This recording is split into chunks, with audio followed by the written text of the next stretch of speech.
a cambiar de tema, lo que habíamos anunciado al inicio del programa, las pensiones presidenciales.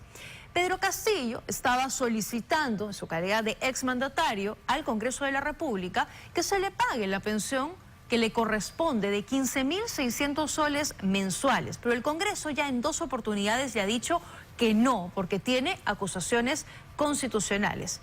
Alberto Fujimori está pidiendo lo mismo y el futuro podría ser bastante similar.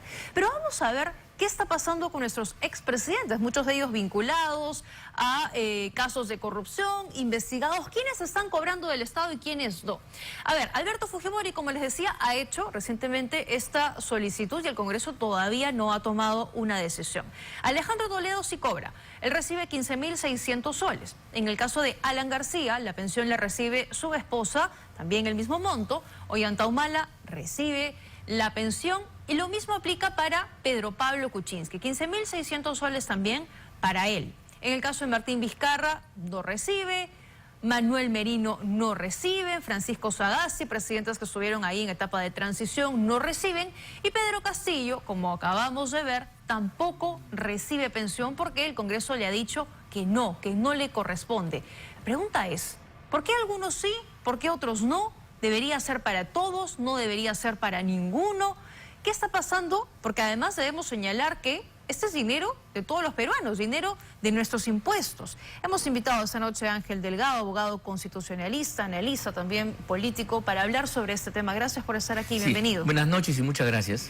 ¿Por qué algunos sí? ¿Por qué otros no? Porque son casos distintos, pues, porque hay algunos presidentes que cuando culminaron su mandato no tenían ningún problema y de acuerdo a ley se hicieron acreedor a esta pensión. El caso, por ejemplo, de Alejandro Toledo, los problemas judiciales que tiene ocurrieron muchos años después, ¿no? Hasta ese momento la cosa era normal y entonces percibía la pensión correspondiente. El caso de Alan García igual, también las imputaciones vienen mucho después, ya, ¿no? En y cambio, aparte la ley dice que tiene que haber una acusación constitucional y en ese caso no reciben claro, la pensión. En ningún caso ha habido, en estos casos no ha habido esa herramienta, ese mecanismo que los excluye. Eso es lo que le dice el Congreso a Pedro Castillo para negársela por segunda vez. Es la acusación, y además creo que en el caso de Pedro Castillo, primero no solamente la acusación que lo depone del cargo, por una gravísima inconducta, que ni más ni menos es romper los fundamentos republicanos con un golpe de Estado. O sea, esa es una cosa que descalifica a un presidente de la República. Es como traicionar al país, traicionar a la institución, que se intente desde el gobierno dar un golpe de Estado contra el resto del país, ¿no? Su abogado y además, dice... perdón, y por esto está siendo procesado. Sí. Tengo entendido que ya va a acabar la etapa de la investigación preparatoria y va a pasar a un juicio oral, y en cuyo caso su condena ya no será preventiva, sino va a ser una condena ya a partir de una sanción, de una sentencia judicial que quizás sea condenatoria. En cambio, su abogado lo que dice es que van a recurrir a una acción de amparo porque insiste en que sí le corresponde una pensión vitalicia al señor Pedro Castillo. Pero tengo entendido que el Congreso ya tomó la decisión y que es firme y que a Pedro Castillo sí, ya no habría manera, en todo caso, de revertir esta decisión. Bueno, siempre los amparos... Bueno, estamos en un país, por si acaso, donde, aunque parezca mentira, quienes gobiernan no son los representantes, sino son los jueces. Y los jueces a veces tienen opiniones muy extrañas y podría ser el señor... O sea, que no le sorprendería. El señor lo sabe, porque ya este señor, que fue ministro de la época de Castillo, utilizó al Poder Judicial también para impedir en una oportunidad que el Congreso de la República, dentro de sus atribuciones, nombrara a los miembros del Tribunal Constitucional.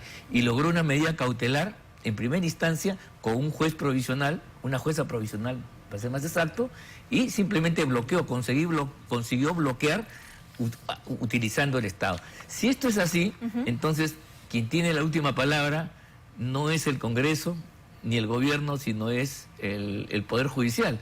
Entonces, sin saber, ni tú ni yo, se ha modificado la Constitución de ese país y ahora el primer poder del Estado es el Poder Judicial, como en este y en otros casos más, ¿no?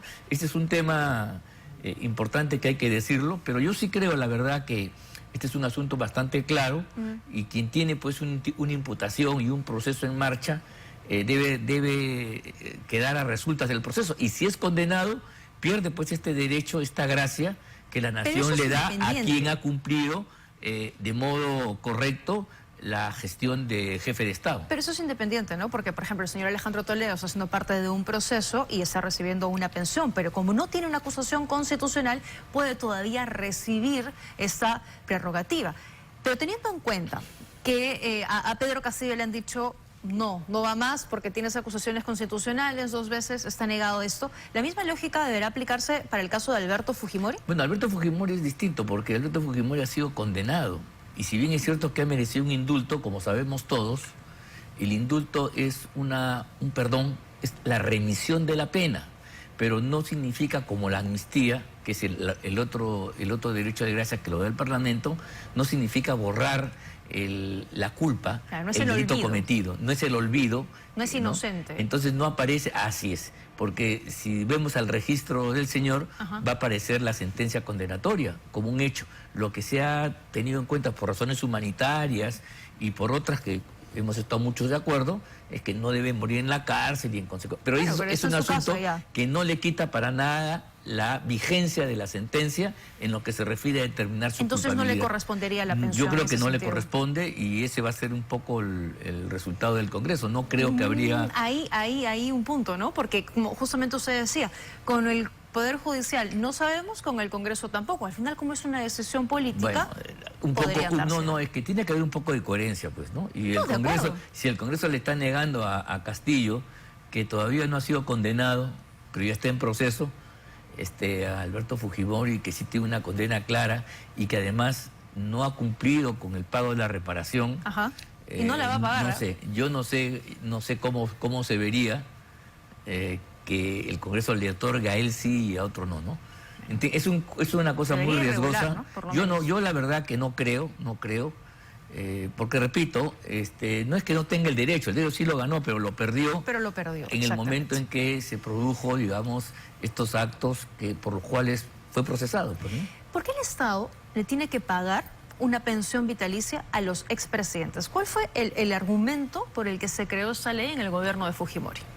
No, esto es una cosa que viene un poco más antigua. En realidad, es el derecho pensionario que tenemos todos aquellos que prestan servicios.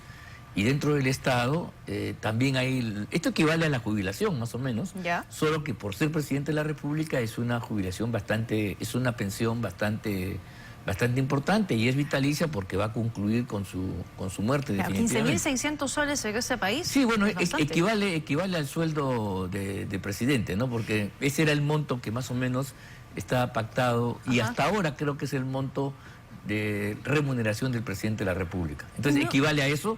Ahora también si nos ponemos a pensar, es un derecho ganado y finalmente es la recompensa que el Estado le da a quien ha prestado un servicio por el país. Claro, estoy pensando y diciendo que tiene que ser un servicio que ha significado el desarrollo, el progreso, el bienestar y que el señor se va pues entre los aplausos y el reconocimiento de todos. Además, un presidente de la República, ¿de qué podría trabajar después? Pues dando conferencias, ¿no? O sea, trabajo como tal, no. Por eso, pues, la pensión le garantiza un básico de decoro para quien ha ocupado la primera magistratura del Perú. Hay otros beneficios también, ¿no? Gasolina, seguridad, o sea, otros beneficios que también son parte de, ¿no? Pero, a ver, es bien interesante lo que usted decía porque, claro, uno espera que un presidente se vaya entre aplausos y reconocidos por la gran labor y que, claro, el Estado reconozca eso por los años siguientes. Pero viendo el cuadro, no sé si lo podríamos poner otra vez, el cuadro que habíamos mostrado con las pensiones, ¿usted cree que expresidentes como Alejandro Toledo, ahí está, como Alejandro Toledo, a Alan García no lo voy a mencionar, pero, a ver, Ollanta Humala, Pedro Pablo Kuczynski, ¿aplique eso? ¿Se han ido entre aplausos? ¿Han hecho una gran labor? No, creo ¿merecen esto? Mire, pues el caso de Kuczynski casi también se va con una vacancia, no sé. Ay, aparte los tres están procesados por casos de corrupción. Me parece extraño, sí, efectivamente. Mire, la norma debería ser más clara para todos, ¿no? Aquel que tiene un proceso en marcha se suspende y si resulta condenado, bueno, se aplica, ¿no? Ya, porque, a ver, claro, el objetivo de repente con el que se creó era otro, pero de ahí en adelante, viendo los presidentes que hemos tenido, uno se pregunta ¿Por qué a presidentes que están vinculados a casos de corrupción investigados el Estado les tiene que seguir dando el esos tema beneficios? no es subjetivo, sino creo que tiene que tener un criterio. El criterio es objetivo. Si hay un proceso en marcha como el que tiene Castillo, la respuesta del Congreso ha sido no hasta que a resultas del juicio. Creo que esa norma debería ser la norma correcta, ¿no? Y si el juicio es condenatorio, se pierde pues el derecho. Yo creo que no, porque debe ser un estímulo para el presidente que cumplió sus funciones adecuadamente. Pero sí no tenemos por qué pensar que los presidentes van a acabar delinquiendo. Pero sí modificar teniendo en cuenta estos casos, ¿no? Esto que decimos es una cosa casi elemental, ¿no? Ya. O sea, estos pagos, estas recompensas, estos premios se hacen a quien lo merecen, no a todos. De acuerdo. Muy bien. Gracias por habernos acompañado. Gracias a ti, muy amable. Noche. Muy bien. Bueno, sí debería haber algunos ajustes, ¿no? Vamos a ver si hay voluntad política, que es lo que suele faltar en el país. Y hablando